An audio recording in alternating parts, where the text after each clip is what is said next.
তো নমস্কার সবাইকে, সবাই কেমন আছেন? তো আজকে একটি নতুন ভিডিওর সঙ্গে আপনাদের অনেক অনেক স্বাগত, অনেক ভালোবাসা। তো চলুন আজকের ভিডিওটা এখন থেকে আমি স্টার্ট করছি। আর অনেকক্ষণ হলো আমি আমার বাবার বাড়িতে চলে এসেছি। তো আজকের ভিডিওটি একটু স্পেশাল হতে চলেছে, কারণ আজকে বিয়ে। তো আজকে বিয়ে নয়, বিয়েটা অন্য দিন। তো আজকে কি হতে চলেছে সেটাই তোমাদের সঙ্গে শেয়ার করব। তো ভিডিওটা লাস্ট পর্যন্ত দেখতে থাকো, সঙ্গে থেকো। চলো আবার আসছি।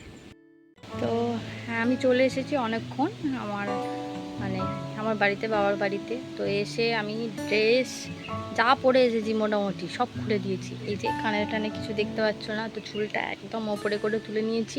প্রচণ্ড গরম বন্ধুরা, প্রচণ্ড গরম। আর এই গরমে সত্যি কথা বলছি, একদম কোনো ফিটিংস ড্রেস পরে থাকা যাচ্ছে না। তো সমস্ত কিছু ড্রেস ফ্রেস চেঞ্জ করে এই যে দেখতে পাচ্ছ নাইটি পরে বসে আছি এখন। তো চলো, এই যে আগেই বললাম যে বিয়ে উপলক্ষে একটা ছোটোখাটো আয়োজন করা হয়েছে আজকে, তো সেটাই তোমাদের সঙ্গে শেয়ার করবো। তো পুরো ভিডিওটা দেখতে থাকো সঙ্গে। তো আমি বলেছিলাম স্পেশাল কিছু হতে চলেছে। তো কেউ কি গেস করতে পেরেছো যে কি হতে চলেছে? হ্যাঁ, আশা করছি গেস করতে অনেকেই পেরেছো। তো চলো, এই যে ছোট্ট করে একটু আয়োজন করা হয়েছিল ওকে আইবুড়ো ভাত খাওয়ানোর। তো একদম ছোট থেকে যেহেতু আমার বাড়িতে আসে আমার সম্পর্কে ভাইঝি হয়। তো ভাইঝি সম্পর্কে বলতে আমার পিসির ছেলের মেয়ে। তো একদম পিসির ছেলের মেয়ের অনেকটা সম্পর্ক দূর হলেও কিন্তু খুবই কাছের। তো দেখো ছোট থেকে একদম আসে, খুব ভালো একটা মেয়ে, খুব ভালো মন, একদম বাচ্চাদের মতো। একটা 22 বছরের মেয়ের যে মন এতটা নরম হতে পারে, একে না দেখলে বোঝা যায় না। তো প্রথম এই যে শুরু হয়েছে আমার ঠাম্মা প্রথমে এখানে আশীর্বাদ করা শুরু করেছে। এই যে আশীর্বাদ করছে তোমরা যেটা দেখতে পাচ্ছ। তো তারপরে ঠাম্মা পরপর যেরকমভাবে আশীর্বাদ করতে হয়, ধান দুর্ব দিয়ে, তারপর প্রদীপের তাপ দিয়ে দই মিষ্টি খাইয়ে সেমভাবেই এখানে আশীর্বাদটা শুরু করছিল। তো এই যে আমার ঠাম্মাকে দেখতে পাচ্ছ, ওনার কিন্তু বয়সটাও কম নয়, এখনও প্রায় 100-র কাছাকাছি। তো উনিও ঠিকঠাক এখনও সব কিছু মনে রেখে আশীর্বাদ করতে পারছে।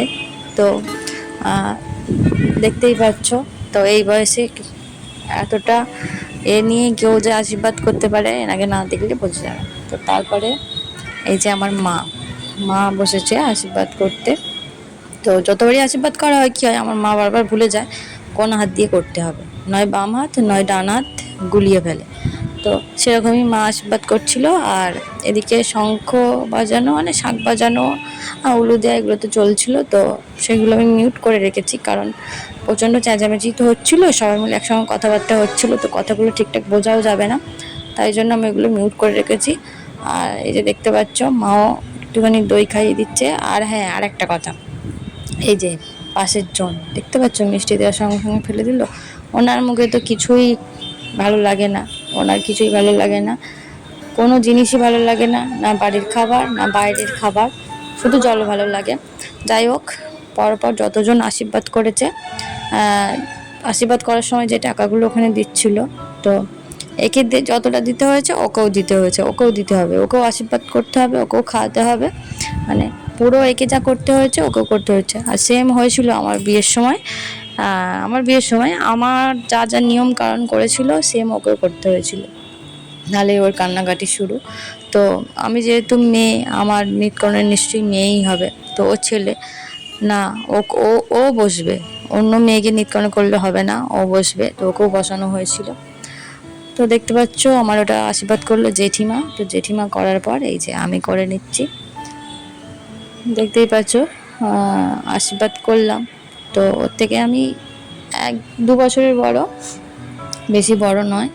তো আমিও আশীর্বাদ এখানে করলাম, একটু দই মিষ্টি এই যে খাইয়ে দিচ্ছি। তো এরপর তানুষের মুখটা দেখো, ও ভাবছে আমাকে কেন করছে না। এই দেখো মাথায় একটু ঠুকে নিল, আমাকে কেন করছে না। তো ওকেও আশীর্বাদ করলাম যে জীবনে অনেক বড় হও, একটু শান্ত হও, বড় হয়ে অনেক কিছু কর, আর বাবা মার পাশে দাঁড়া, বাড়ির পাশে দাঁড়া, আর যেন সবার কাছে নিজের একটা পরিচয় বানাতে পারিস। এটুকুই ওকে আশীর্বাদ করলাম। যাই হোক, লোকের কাছে কোনো কথা না শুনতে হয়, যেন জীবনে একটা প্রতিষ্ঠিত জায়গায় তুই যেতে পারিস। তো এই দেখো প্রণাম করছে। ও প্রণাম বারবারই করে, ওকে কেউ এটা শেখায় না।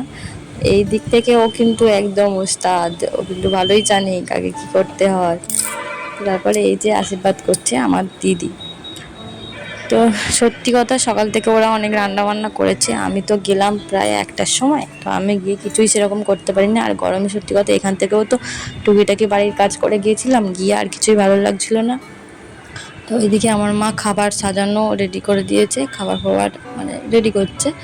তার আগে দিদি একটুখানি রেডি করে রেখেছিল, আর আমি গিয়ে কিছুই করতে পারিনি। তো টুকিটাকি আমাকে যেটুকু বলেছে সেটাও আমি ঠিকঠাকভাবে করতে পারিনি। ভিডিও করতে ব্যস্ত ছিলাম। গিয়ে মানে এত গরম লাগছিল, তোমায় কি বলবো, এত মানে রাস্তায় রোদ, তো এত রোদে যাওয়া গিয়ে আর কিছুই ভালো লাগছিল না। তো এদিকে এই যে বসে আছে জেঠিমা ঠাকুমা, আর ওদিকে আমার ছোটো বোন। তো দেখো ওকে খেতে দেওয়া হয়ে গেছে। তো খাবার মেনুতে কী ছিল সেটা একটু তোমাদের সঙ্গে শেয়ার করে নিয়ে চলো।